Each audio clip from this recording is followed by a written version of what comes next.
Assalamualaikum warahmatullahi wabarakatuh.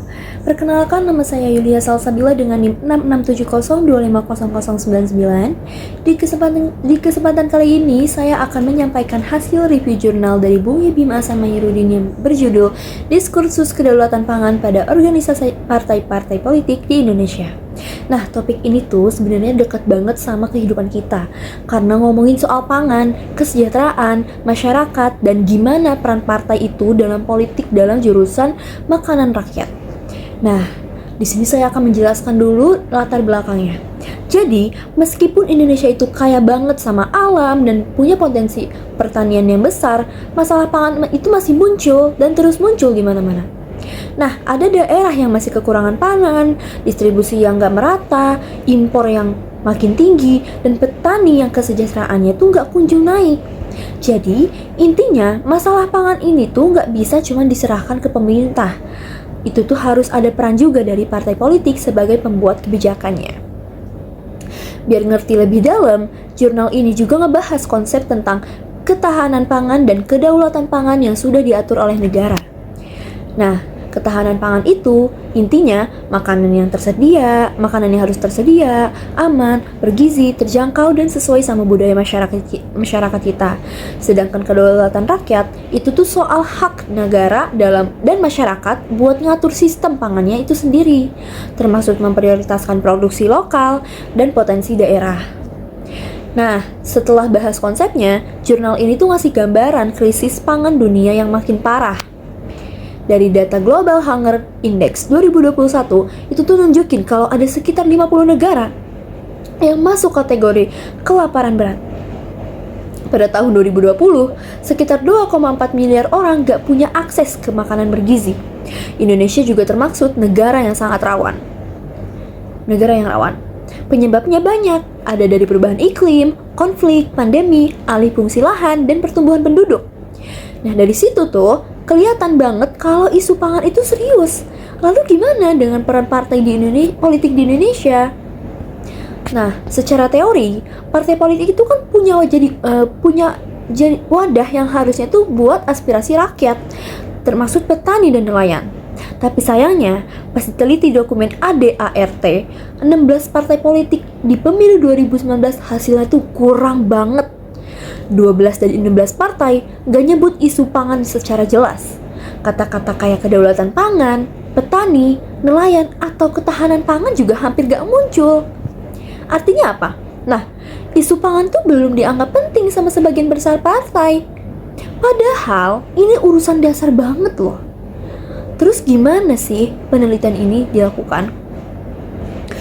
Penulis itu pakai metode kuantitatif dan studi kasus. Datanya itu diambil dari dokumen resmi partai ADART, visi misi, dan dokumen kebijakan lain.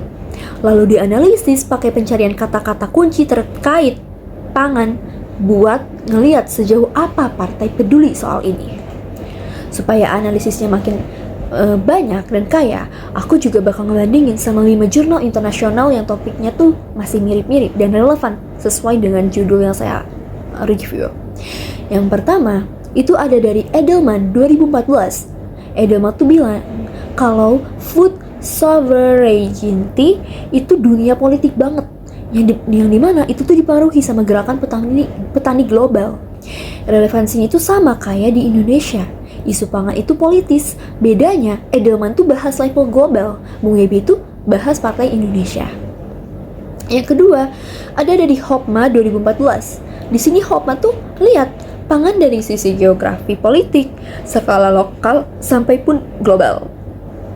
Nah, relevansi ini tuh berjalan karena ngingetin bahwa kebijakan pangan di Indonesia juga dipengaruhi sama faktor global, bukan cuma dari isi dokumen partai aja. Lalu yang ketiga ada dari Whitman dari 2023. Whitman itu lihat kalau kedaulatan pangan dari sisi hak dan lingkungan. Relevansinya, jadi harusnya itu partai politik nggak cuma jadi ngomongin petani, tapi juga jadi lingkungan dan hak masyarakat yang belum Bung Yebi temukan. Lalu yang keempat ada Alonso Pradejas 2015. Dia bahas kontradiksi antara ucapan dan tindakan di gerakan pangan. Relevansinya itu mirip banget sama kasus Indonesia yang ngomongin soal pro petani, tapi tapi dokumennya tuh nggak nunjukin apa-apa gitu. Lalu yang keempat ada dari Min 2024.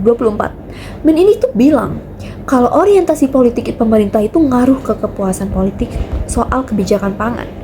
Relevansinya itu sama kayak pertemuan dari Bung Yebima Hasan Mahyarudin bahwa politik itu punya peran besar. Bedanya, Min itu pakai data survei, sedangkan Bung Yebi pakai data analisis dokumen.